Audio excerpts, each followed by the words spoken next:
Shubor nakaslem jong unongsan Hima. National Secretary ka BJP Meghalaya Anil ke Anthony hakasinin kong uloong ba lada ki Tylli ki amendment bill ki bawan ra ada ke NDA ha Lok Sabha la minjur bro ki jala ha India kan thopru ya ka Meghalaya kin sayo ka jing toy na ka banta ka jing bun ya ka jing don ki nomi khmat ha parliament bat ka jing pin scam ya ka bha na ka banta ki kin thei Anthony uloong ru ba ka jing pin kala Kibala terwa ban pen kiyo ki seat ha Lok Sabha jong ka Meghalaya na ka shagi Tylli but on don ru ka jing pen bet ban don bet ka way na ki MP ka bandai ka kentei ula kdo ba ka sarkar pedeng apo ka jing lam jong Narendra Modi kalawan ra ki an kum ka the Constitution 131 Amendment Bill arhaja apun rio ka delimitation bill arhaja apun rio but ka the Union Territories Law Amendment Bill arhaja apun rio Hakador bar kerpang ban kentiu ya ka jing ringkat bat ka jing mi khmat ya ka hok ki kenthei ki balong palat chiteng na ka jing bon brio uloong ba ka jing Pyrshah jong ka kenhon ka India ka ba kenthop ru ka seng Congress ka Samajwadi Party ka TMC bat ka DMK ka balawan ra ya ka jing bamla ban menjur ya kini ki bill uloong ru ba ka ni ka long shi benta na ka rukom ka bajuja da ka bapan kan mau ya ka jing Pyrshah ha usnem sha ja khandai spa khandai pun rio hapo ka jing lam jong HD Devi Gowda ha ka ba lawan ra ning kong ya ka Women's Reservation Bill Hynrei kim shim lala man manjur ya ka I'm here to discuss on some very important issues that the whole country had seen in the previous week. On the 16th, 17th and 18th, a special session of the parliament was convened, and during the special session, 3 bills were moved by the union government. One was the Constitution 131st Amendment Bill, the second was the Delimitation Bill, and the third was the Union Territories Laws Amendment Bill.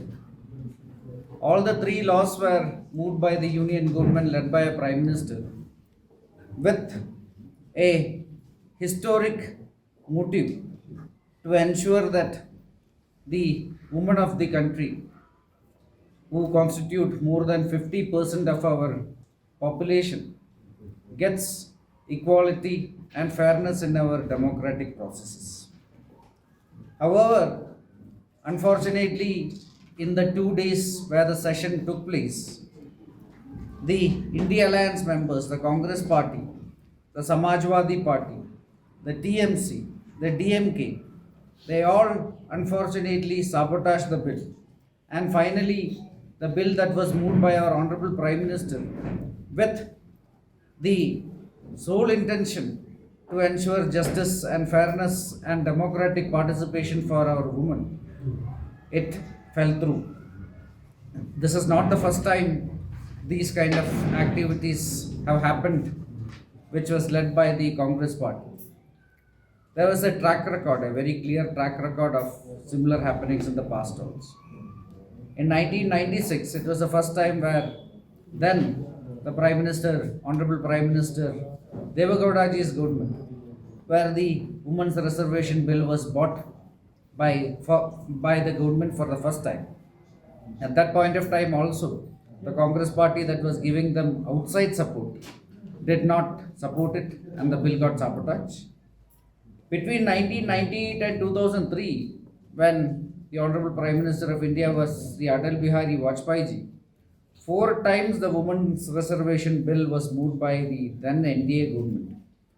The bill requires 2/3 majority in both the houses, and the Congress Party again during that time also ensured that the bill did not go through in the parliament. In 2010, it was the time of the UPA government, and during that time, the Bharatiya Janata Party, as a responsible opposition party, ensured that when the Congress Party moved the bill in the Rajya Sabha, the party wholeheartedly supported that bill. But yet, because of electoral compulsions, the UPA government did not move the bill in the Lok Sabha, despite the chairperson of the Congress Party and the UPA being a woman, Mrs. Sonia Gandhi. The bill was not even moved in the Lok Sabha, and finally it did not pass again. In 2023, the Narendra Modi ji government passed the Women's Reservation Bill, and since in 2023 the NDA government had a very clear majority, the Congress had no other option but to support it, a pro forma endorsement when obstruction was no longer possible. However, according to the bill that was passed in 2023, it was linked to the delimitation process and the census of the currently ongoing census, which will only be over by 2027. And in the version that was passed in 2027, with that version, it would have been possible only to introduce the Women's Reservation Bill and make it applicable by 2034. So this parliament session was called by the NDA government to ensure that it is delinked from the delimitation process, and that in 2029 itself the bill can become a reality. However, once again, when it was moved in the parliament, the Congress party and the India Alliance members, they created a lot of false narration and ensured that the bill does not go through.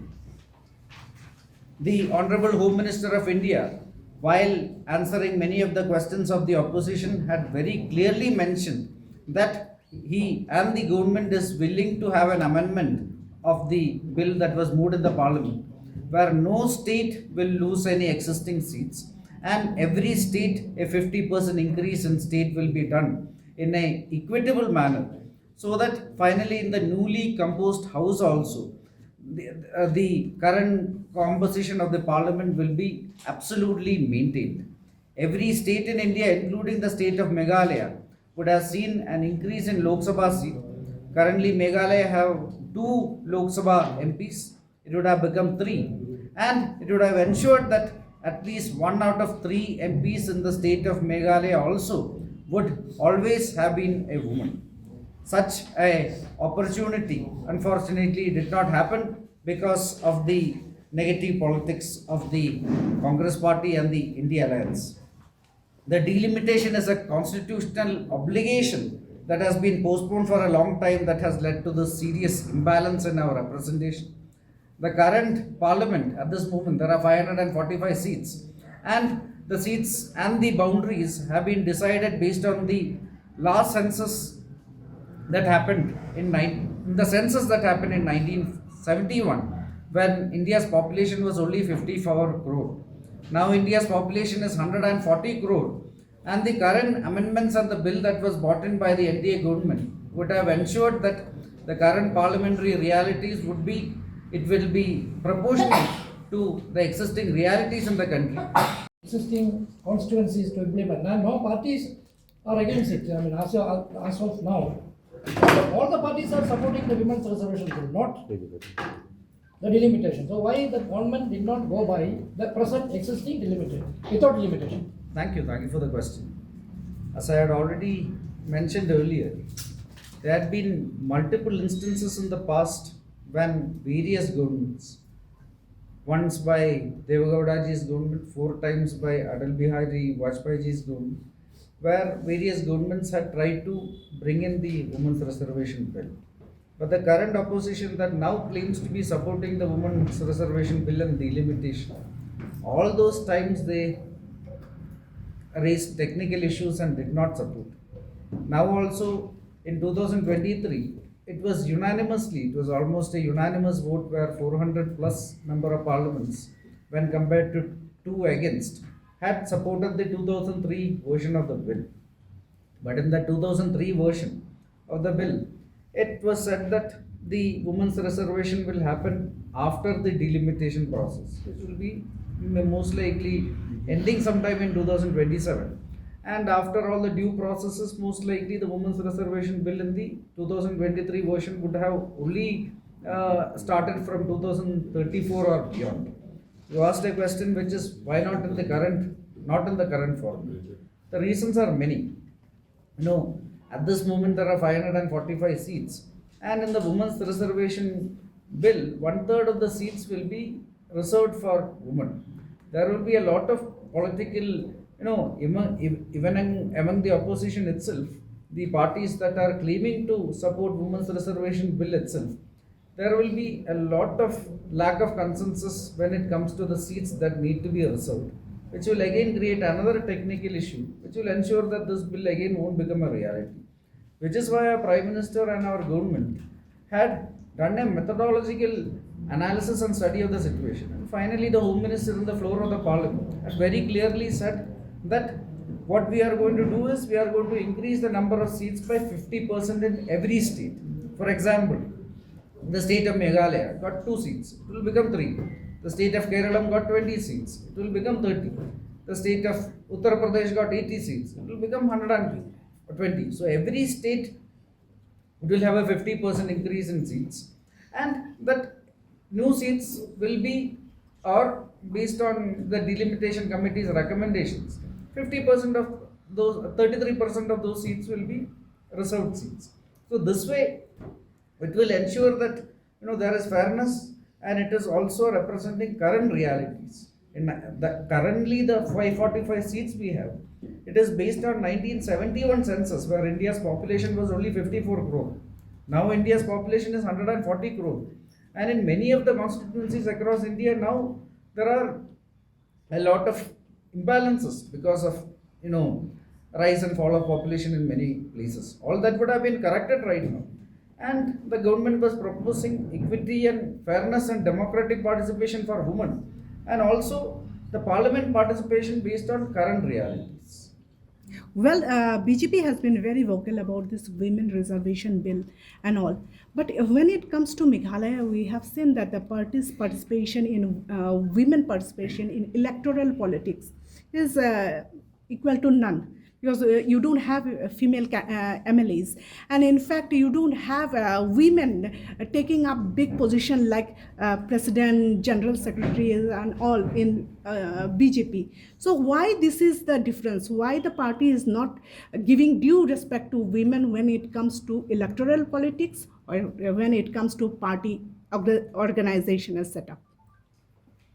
So, thank you for your question. So one thing which we can again categorically say,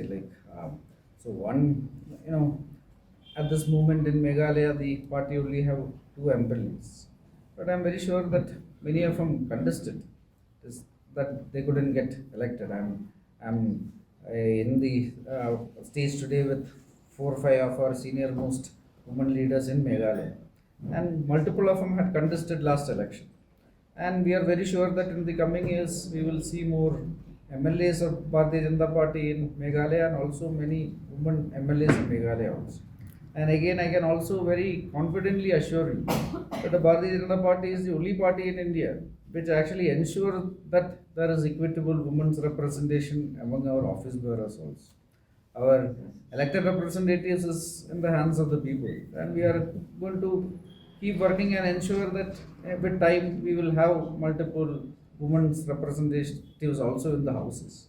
But as far as our office bearers are concerned, in the national level, in the state level, in the district and in the booth level, we have always ensured that there is a minimum women's representation of a good number, which is substantially higher than any other national party across India.